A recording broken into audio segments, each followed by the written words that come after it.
You asked me a question, ahead, right? Pearl. Right? Go ahead. Okay, so first of all, I don't think it's an attack on women to speak general truths. And it's interesting because in this conversation, whenever we say like a general truth, like it seems like you guys fight it. And I feel like you guys know what we're talking about on an innate level, but like you pretend you don't. So I think you know that women are cattier than men. You just like are pretending it's an attack.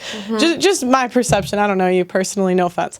And so second, solutions. All right, first of all, if it was Pearl's world today, I would get rid of child support. I would get rid of alimony. I think that's stupid. I would also get rid of a lot of the government benefits. Like, I'm sorry, if you leave and you're a single mother, like I don't think the government should pay you to be a single mother. But on a personal level, I can't do shit about the laws. So what I would do, what I'm going to do actually, and this is a new channel we're starting wife school.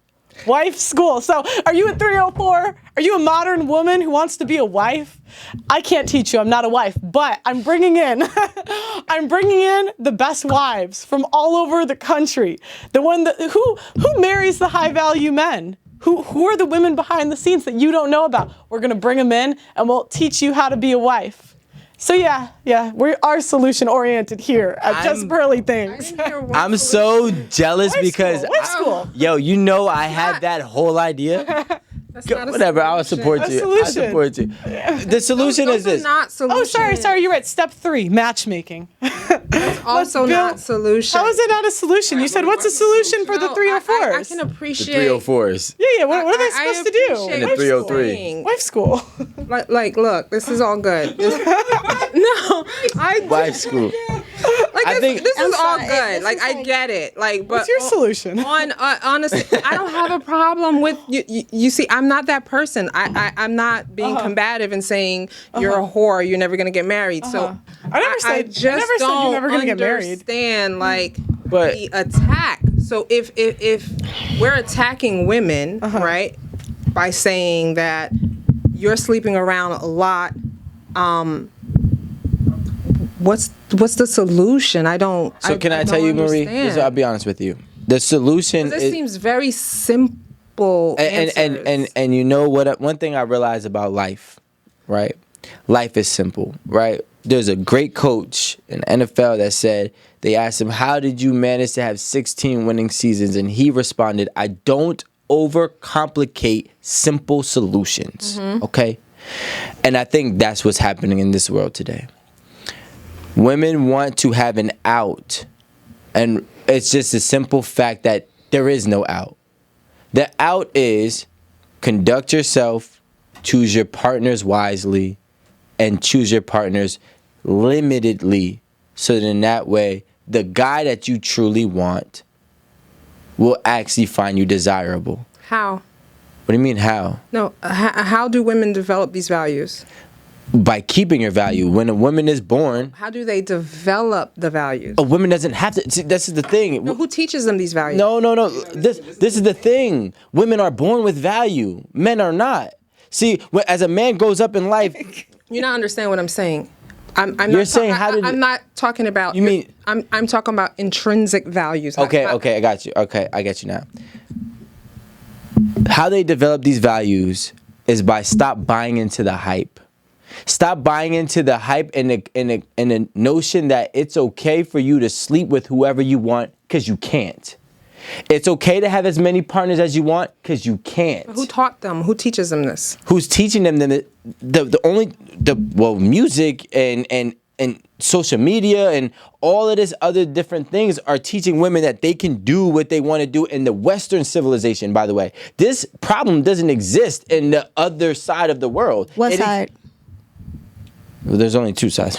There's the eastern side and the western side. I want to focus. But where doesn't it exist? It doesn't. This problem doesn't. Okay, an example is South Korea. India, India doesn't exist. South Korea doesn't exist. No. Lots of parts of Europe, it doesn't exist. Can we focus on the U.S. real quick? Well, it's in Europe. No, because I just want to focus on the U.S. I just want to know who's teaching these people. These women are teaching women it's okay to be promiscuous and provocative. No, I would say it's like the lack of fathers in the home. I mean, there's a reason daddy issues exist.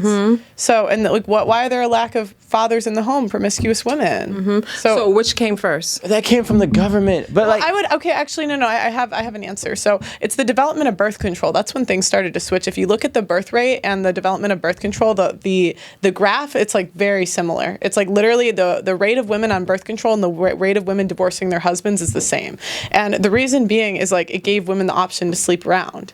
So before birth control, like this stuff didn't exist. But if women are using birth control, then they wouldn't have children and they wouldn't be single parents. No, which means they wouldn't be taking as much as a risk. 50% of women are single and childless. So that hit 30.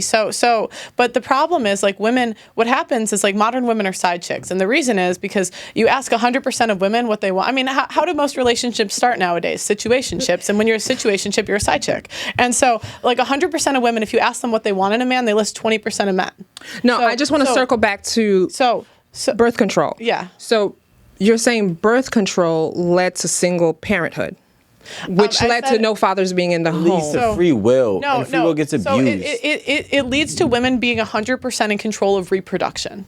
Okay, Yes. but if birth control was the issue, right? Birth control. Partially, one of many. Okay, Yeah. so that's one variable. What's the other variable? Because that doesn't make sense. So would be the other variable? Well, and then on top of that, like you start to introduce no-fault divorce, and then you give women incentives to leave. So I think men and women are equally shitty. Okay, I think people are shitty. Men and women are equally shitty. I think we can agree on that. Yeah, no, but the difference is why I think women are worse nowadays is we're bailed out. We are paid to leave marriages and we're paid to be single mothers. If you pay someone to do something, they're going to do more of it. They don't fear consequence. Yeah, and so when women like men, and if men were paid to be single fathers, I'm sure there would be more. What? Yeah. You know how hard it is to be a single dad? Yeah. Do you know how hard it is to? Because they're not bailed out. Men only win 16% or 13% of cases, right? Wait, oh, that's alimony. Alimony cases. It's probably even less for child support or child rights. And so what happens is women, like, again, how do most relationships start? Situationships, and girls want to get the kid from the guy,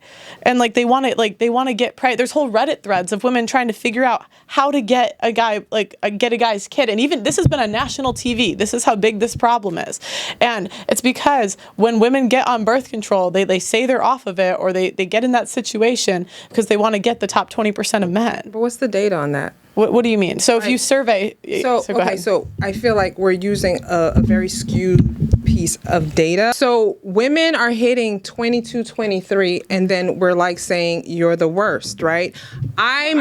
Excuse me. I'm just trying to get to the origin. So if we're talking about how do we solve this issue, right? Mm-hmm. And you were going a place talking about there aren't fathers in the home, and then you threw me off with the birth control piece, right? And it all depends on which demographic you're speaking about, right? Because if we're talking about the African American community, it's a completely different thing. It's not about birth control, right? That's not what it was about. It was about mass incarceration. I'll pull that data for you. Okay. So my thing is this, is like if we're talking about the problem, right? See, you make a point, Rico. You have a daughter, right? You make a point that you're going to raise her in a certain way. I was raised in a certain way, so there are values that I have. I'm just wanting to it can't be a complete. But this is what I'm trying to tell you, right, Marie, look at me. I view it. Marie, you know me, right? Just let them give their solution. So you know me. I'm trying to go watch this show with my daughter. Here's the thing. Racing, single mother. You know who I am. Matter of fact, a lot of people who watch It at the Table know who I am. Yeah. You know what I'm saying? Yes. And my story is a 1%er story from the way I was raised. No shame to my mom. I'm talking about my environment. Yeah. And what I've done and how I got out of it, I don't know, right? Whatever. But what I always try to tell people, like, I had a good parent in my house. Although it was only one, I had a great parent in my house. However, my environment influenced me more than my parent. And that's the reality of life. People think that their parent influences them more than their environment, and that's not true. Your environment plays a bigger role and effect on you than your home does. I think you're an outlier. No, I think I'm an outlier to understand not to drink the KoolAid. Yes, but you're still an outlier. But this is what I'm trying to say. Women need to stop drinking the KoolAid. That's the only solution. The KoolAid is telling you it's okay to have multiple partners and create all these soul ties and then be broken and then get a therapist and find a way to heal. That's everybody's next 10-year journey. With that, if you're 22, that's your next 10-year journey. You're going to go ahead and have sex with all these dudes in the Western civilization, by the way, and then be broken and self-resent and have a lack of self-identity, then seek a therapist. After you seek a therapist, then you got to read some self-help books from Barnes and Nobles. Shout out to Joshi, the expert. And then from there, you got to find yourself and then hope that you're young enough and valuable enough for a man to want to do everything that you're asking for. We have unrealistic desires and demands on men without the proper credibility. Okay? These women want to do whatever that they want to do, and then they're going to try to tell a man that they need to do whatever that they're asking for. And it's like, well, you don't qualify for that.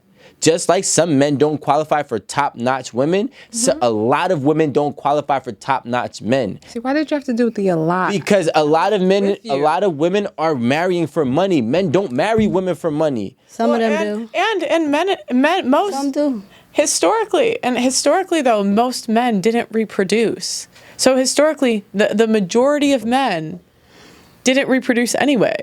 So that's like a given. Like men did, and I'm fertile. I'm saying you said why you said why did he have to say most women? And I said it's a given with men.